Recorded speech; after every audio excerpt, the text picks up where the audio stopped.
শেষের দিকে হয়তো কালো টাকার একটা কাজ করবে এবং প্রান্তিক পর্যায়ের ভোটারদেরকে তাদের ভোট কিনে নেওয়ার একটা চেষ্টা থাকতে পারে আর কি। আইন শৃঙ্খলা পরিস্থিতির মানে উন্নয়ন হতে হবে, আইন শৃঙ্খলা পরিস্থিতি সুন্দর থাকতে হবে।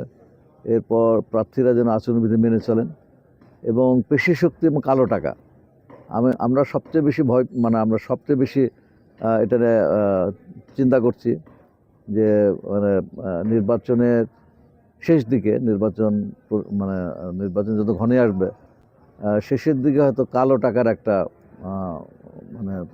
কাজ করবে এবং প্রান্তিক পর্যায়ের ভোটারদেরকে তাদের ভোট কিনে নেওয়ার একটা চেষ্টা থাকতে পারে। গণভোট এবং নির্বাচন একই দিনে না করা, বরং গণভোটটা আগে হয়ে গেলে এটা অনেক ভালো হইতো। কারণ গণভোটের মাধ্যমে যে সমস্ত বিষয় সেটেল হবে তার ভিত্তিতে নির্বাচন হতে পারত। এবং একই দিনে নির্বাচন হওয়ার ক্ষেত্রে দেখা যাবে যে যারা প্রান্তিক পর্যায়ের ভোটার বা যারা স্বল্প শিক্ষিত তারা হয়তো জিনিসটা বুঝতে পারবে না, হয়তো একটা ব্যালটে ভোট দিয়ে চলে আসবে। গণভোটের ব্যাপারে হয়তো তারা খুব একটা অ্যাওয়ার্ড যদি না করা যায় তাহলে সেক্ষেত্রে অনেক ভোট নষ্ট হবে বলে আমার ধারণা আর কি। গণমাধ্যমে লেভেল ফিল্ডটা বা সকল প্রার্থীকে সমান সুযোগ এবং সমান গুরুত্ব দেওয়া এবং তাদের প্রচারণায় এবং তাদের আচরণবিধি মেনটেনের ক্ষেত্রে তারাও সঠিক রিপোর্টটা তুলে ধরবেন যাতে জনগণ সঠিক সিদ্ধান্ত নিতে পারে।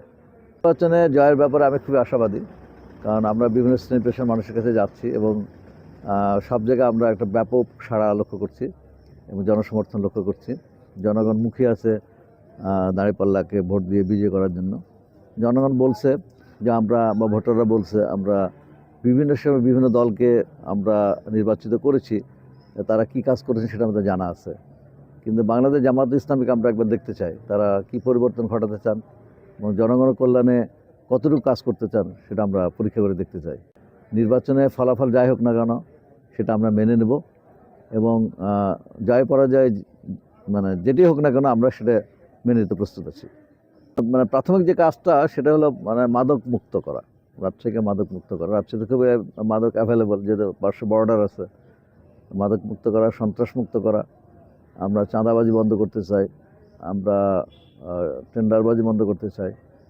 আর এছাড়াও আমরা দীর্ঘমেয়াদী কিছু পরিকল্পনা আছে, রাজশাহীর স্বাস্থ্যসেবার মান উন্নয়ন, তারপরে হলো চিকিৎসা সেবার মান উন্নয়ন, এরপরে কর্মসংস্থান সৃষ্টি, এগুলো আমাদের প্ল্যানের মধ্যে আছে। এছাড়া রাজশাহীতে ক্রিকেট ভেন্যু আন্তর্জাতিক মানের এটা তৈরি করা, আর মহিলাদের উদ্যোক্তা হিসেবে গড়ার জন্য কার্যকর পদক্ষেপ নেওয়া, আর সমাজের পিছিয়ে পড়া যে সমস্ত জনগোষ্ঠী আছে তাদেরকে উন্নয়নের মূলধারায় নিয়ে আসা, বিশেষ করে তৃতীয় লিঙ্গ এবং যারা বিশেষ চাহিদা সম্পন্ন যে সমস্ত শিশুরা ব্যক্তিরা আছে তাদের পুনর্বাসনের জন্য আমাদের একটা পদক্ষেপ থাকবে।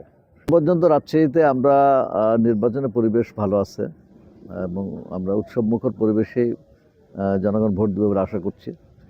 তবে বিচ্ছিন্ন দু এক জায়গায় আমাদের নারী ভোটারদেরকে বা নারী ভোট কর্মীদেরকে বিভিন্ন ভয়ভীতি দেখানো হচ্ছে এবং বাধার সৃষ্টি করা হচ্ছে। এটা বিচ্ছিন্ন একটা ঘটনা হতে পারে। আমরা আশা করব আমাদের অন্যান্য দলের যারা প্রার্থী আছেন তাদের কর্মীদেরকে এ ব্যাপারে নিরুৎসাহিত করবেন এবং এখানে যেন শান্তিপূর্ণ উপায়ে সকল দল কাজ করতে পারে সেই পরিবেশ তারা সৃষ্টি করবেন। এবং পর্যন্ত লেভেল প্লেইং ফিল্ড মোটামুটি দেখতে পাচ্ছি। তবে নির্বাচন সুষ্ঠু সুন্দর করার জন্য আসলে নির্বাচন কমিশন, প্রশাসন এবং রাজনৈতিক দল এবং প্রার্থী তাদের সকলেরই একটা ভূমিকা আছে এবং সকলে যদি সঠিকভাবে কাজ করেন তবে নির্বাচন সুষ্ঠু বা সুন্দর হতে পারে। নির্বাচনে বাংলাদেশে বা রাজশাহীতে আমাদের আইন শৃঙ্খলা পরিস্থিতি মোটামুটি আছে। তবে আমরা মনে করি যারা সন্ত্রাসী, যারা দাগি আসামি এবং অবৈধ অস্ত্র এগুলো উদ্ধার করা দরকার এবং আইন শৃঙ্খলা রক্ষাকারী বাহিনী তারাও অ্যাক্টিভ আছেন এবং তারা বিভিন্ন জায়গায় চেকপোস্ট বসাইছেন। তারা বিভিন্ন সন্দেহজনক যারা তাদের ব্যাপারে তারা তল্লাশি চালাচ্ছেন, এটা আমার নজরে পড়েছে।